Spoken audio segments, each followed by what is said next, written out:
In discussing what happens in the 1920s, it's important to understand the ideologies that are shaping the events that were to occur, and what were the ideologies that people were espousing and convincing people of certain mass movements and such. And many of these ideologies arise during the 19th century, and they are applied in this early 20th century time period. So if we were to look at some of these ideologies, we might speak of terms of something like communism, socialism, fascism, National Socialism under Hitler, even in terms of capitalism or a liberal democratic ideas, etc. So I'm going to try to sort out these terms for you, so you understand when I use them what I'm exactly referring to. And what we need to think of first is the difference between liberal and conservative ideas during this time period. And these words have a lot of political baggage in the United States, but I want to try to remove that political baggage, the American version of these words, to understand what they mean in this universal sense during this time period, and especially in Europe. When we're talking about conservative forces in the late 19th century, early 20th century, oftentimes we're talking about a reference to the monarchy or the emperors of this time period. So those who are conservative in the turn of the century era are often those who are loyal to the aristocracy, and the aristocracy being loyal to their emperor, their king, Kaiser, Tsar, etc.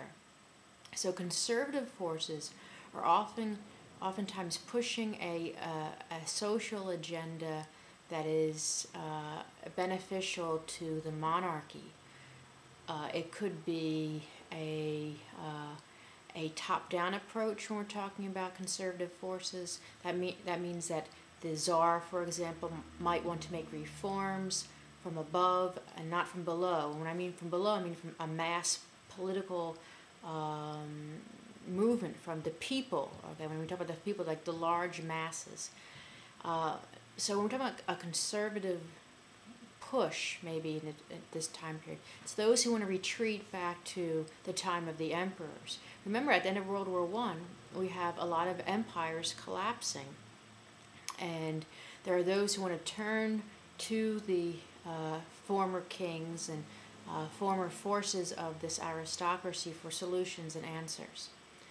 Now, on the liberal side of the political spectrum in Europe at the turn of the century, most often is a reference to Enlightenment ideas in the early period. And what do I mean by that? Well, during the Enlightenment in the 18th century, in the late 1700s, there's this push for these new ideas dealing with universal suffrage. That means everyone has the right to vote.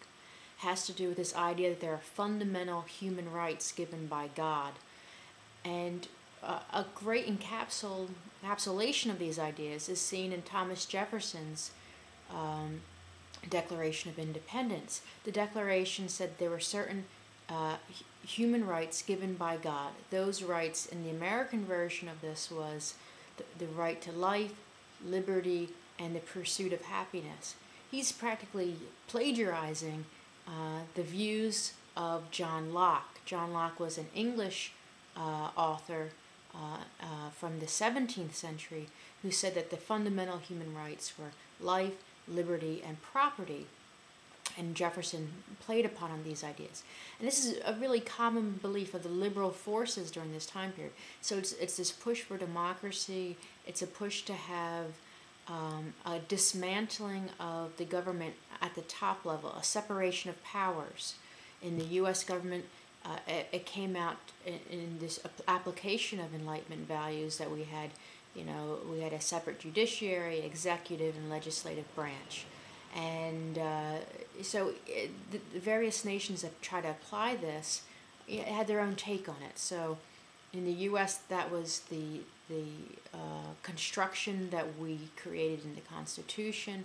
In France, there are other provisions, and there's other ideas as to basic rights. In America, we kind of think, this life, liberty, pursuit of happiness are the only three that there could possibly be, or that these were the true ones. Well, for example, if you look at the Declaration of Rights of Man in the French version, it says you have the right to security.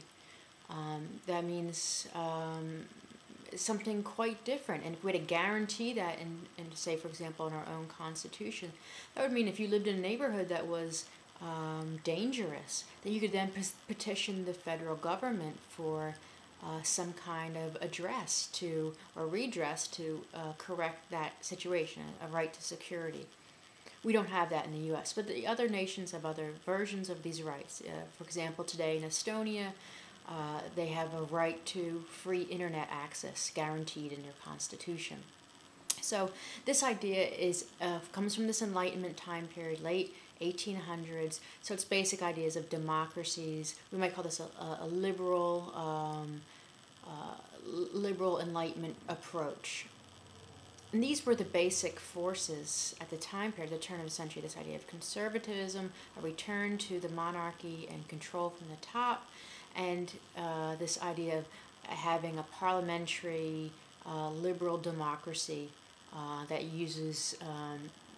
addresses the needs of a larger population for solutions. These two forces of liberal and conservative are going to expand into other ideologies in the 20th century, in the 1920s and 30s. And there's this great experimentation in government during this time period. And people are going to look for radical solutions once the Depression hits, which we'll talk about in that next unit. So when they turn to radical solutions, what are these solutions? What else is in the mix at the time period? Well, what starts to influence these two approaches? This a liberal approach which wants to enact change, and a conservative approach which wants to go back to the way things were possibly in the past. We have to look to some very important changes in the 19th century. One of those first important new ideas is this idea of socialism.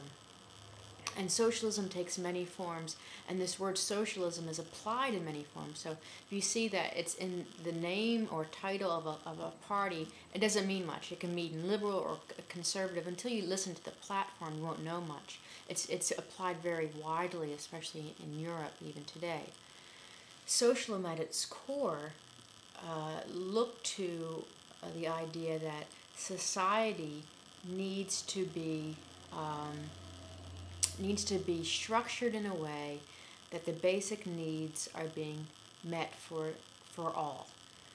So it's a construction in which it tries to find a way to make sure that everyone has a certain basic standard of living. And if we look at the U.S. today or Europe today, we all have this as in some state. So none of these are pure in any way, and don't let anyone fool you. The United States has socialist construction in its current system. We have a safety net. We have things like Medicaid and Medicare and children's health initiatives and care for pregnant women, and you have workers' compensation, and we have unemployment insurance. And so these are very basic, and in some nations they're much more widespread, in some nations they're less. And but at the core belief of socialism is that there's this basic societal needs will be met. And let me stop here and I'll continue.